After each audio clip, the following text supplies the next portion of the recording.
My, oh my, how things have changed. This picture was right around 2014 during a Dirt Time event. And as you can tell, I've changed quite a bit. A lot of gray hair for one. And I promise you, I've earned every single one of them. Welcome back to Dirt Time, guys.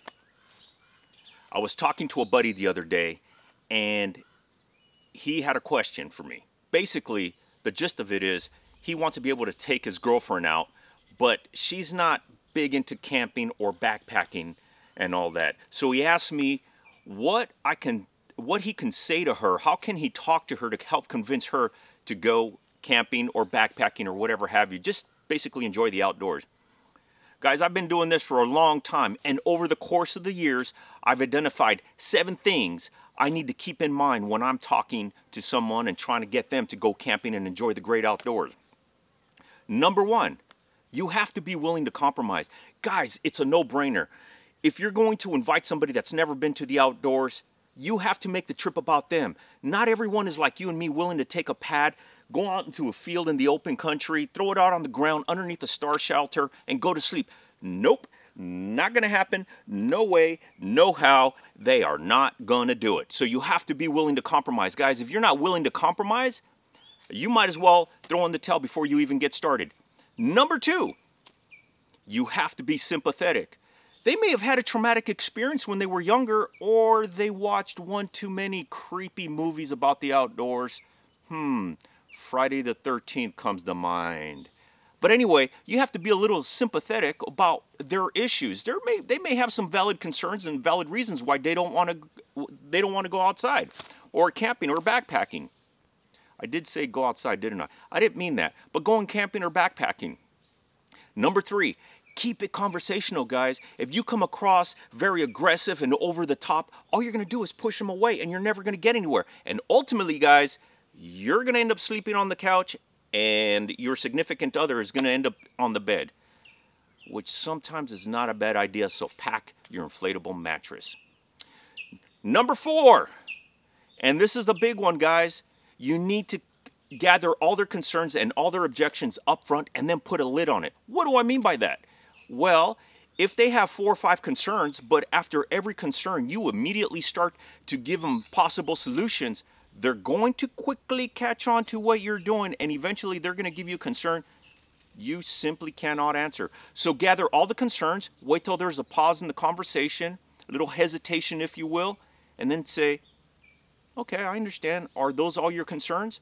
9 times out of 10 they're going to say yes, at which time you subconsciously put a lid on it, because they have nowhere to go from there if they agree that that's all the concerns they have. Number 5. Guys, you have to include them in part of the resolution process. You have to have them feel like they have a little bit of ownership and a little bit of empowerment. So if you include them with things such as how do you feel or what do you think, they're likely going to agree to go camping so long as their concerns are met. Number 6, you go in for the sale. I know I sound like a used car salesman, but the truth is you're going to go in for the sale right here, but you have to include them in the process. So you might say something along the lines, babe, if you and I, you see what I did there? I included them. If you and I can come up with reasonable solutions to satisfy your concerns, would you then consider going camping or backpacking or whatever have you? They're probably going to say yes, and the reason they're going to say yes is because you included them. Number 7, this is the fun one, guys. Number 7 is offer up the solutions to their concerns. And guys, unfortunately, this is where you're going to have to compromise.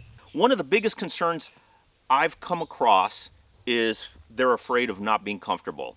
By including them, defaulting to number 5, you're going to include them. Babe, you remember we went to your sister's house 2 weeks ago and we slept on that inflatable mattress that she has? What do you think if we were to take something like that? Do you think that would help you? You seem to be okay with that. You see what I did there, guys? I included something that is familiar to them, something that is unknown to them, something they have experience with, and I've asked them for their input on that. They have experience with that inflatable mattress, so it's kind of hard to say no to something like that. Let's do another one. A very common one is their fear of wildlife. Oh boy, I've heard some doozies.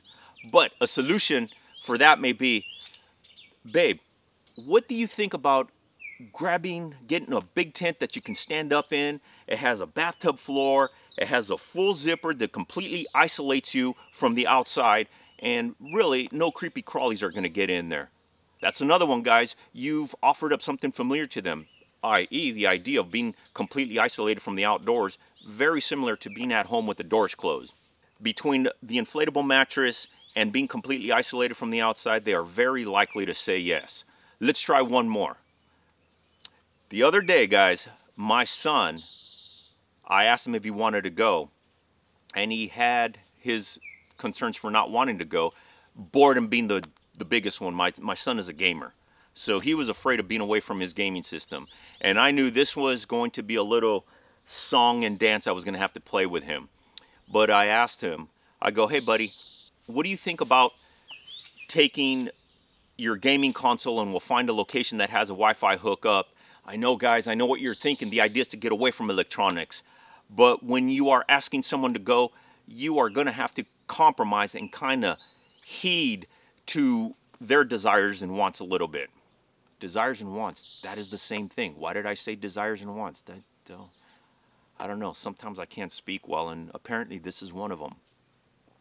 Anyway, the idea is to get away from electronics. But in my head, I had it all planned out. I was going to set up a fun time so he really would be distracted and not want to play his games. But the whole idea is I offered it out to him, what he thought about taking his gaming console, and we would sit up in an area that has Wi-Fi, and he would just go with it. Guys, trust me, the last thing you want on a trip is a grumpy kid. He's going to have a miserable time, and he's going to make your time miserable as well. Guys, the list can go on and on, but you get the idea. All right, guys, I hope you enjoyed this quick video. If you did, please consider subscribing by hitting the link down below. And while you're at it, head on over to our Facebook page and follow us there. Thank you for watching. I appreciate your support. And until next time, I'll see you on the trail.